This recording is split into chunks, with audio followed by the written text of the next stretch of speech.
Mr. President, we exercise our right of reply to one more attempt by the leader of Pakistan to tarnish the image of this august forum by bringing in matters internal to my country and going so far as to spew falsehoods on the world stage. While such statements deserve our collective contempt and sympathy for the mindset of the person who utters falsehood repeatedly, I am taking the floor to set the record straight. Regrettably, this is not the first time the leader of Pakistan has misused platforms provided by the UN to propagate false and malicious propaganda against my country, and seeking in vain to divert the world's attention from the sad state of his country, where terrorists enjoy free pass while the lives of ordinary people, especially those belonging to the minority communities, are turned upside down.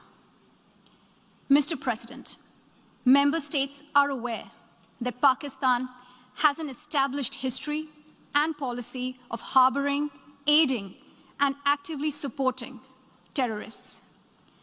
This is a country which has been globally recognized as one openly supporting, training, financing, and arming terrorists as a matter of state policy. It holds the ignoble record of hosting the largest number of terrorists proscribed by the UN Security Council. Mr. President, we marked the solemn occasion of the 20th anniversary of the 9/11 terror attacks just a few days back. The world has not forgotten that the mastermind behind that dastardly event, Osama bin Laden, got shelter in Pakistan. Pakistan leadership continues to glorify him as a martyr.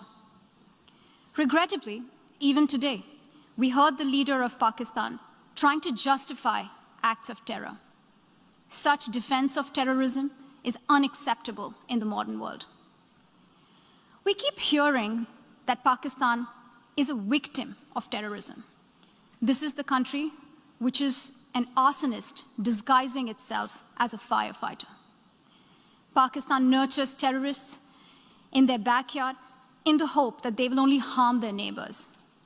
Our region, in fact, the entire world, has suffered because of their policies.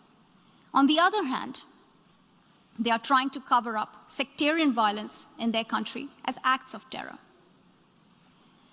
Mr. President, this is also the country that still holds the despicable record in our region of having executed a religious and cultural genocide against the people of what is now Bangladesh. As we mark the 50th anniversary this year of that horrid event in history, there is not even an acknowledgement, much less accountability. Today, the minorities of Pakistan, the Sikhs, the Hindus, the Christians, live in constant fear and state-sponsored suppression of their rights.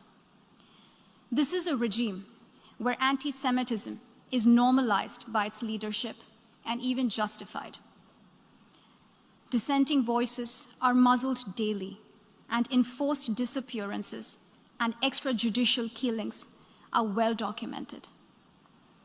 Mr. President, unlike Pakistan, India is a pluralistic democracy with a substantial population of minorities who have gone on to hold highest offices in the country, including as President, Prime Minister, Chief Justices, and Chiefs of Army Staff. India is also a country with a free media and an independent judiciary that keeps a watch and protects our Constitution. Pluralism is a concept which is very difficult to understand for Pakistan, which constitutionally prohibits its minorities from aspiring for high offices of the state. The least they could do is introspect before exposing themselves to ridicule on the world stage.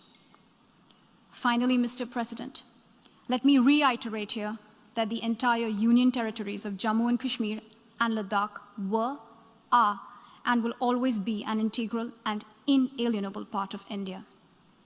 This includes the areas that are under the illegal occupation of Pakistan. We call upon Pakistan to immediately vacate all areas under its illegal occupation. Mr. President, Allow me to be categorical about India's position. We desire normal relations with all our neighbors, including Pakistan. However, it is for Pakistan to work sincerely towards creating a conducive atmosphere, including by taking credible, verifiable, and irreversible actions to not allow any territory under its control to be used for cross-border terrorism against India in any manner. I thank you, Mr. President.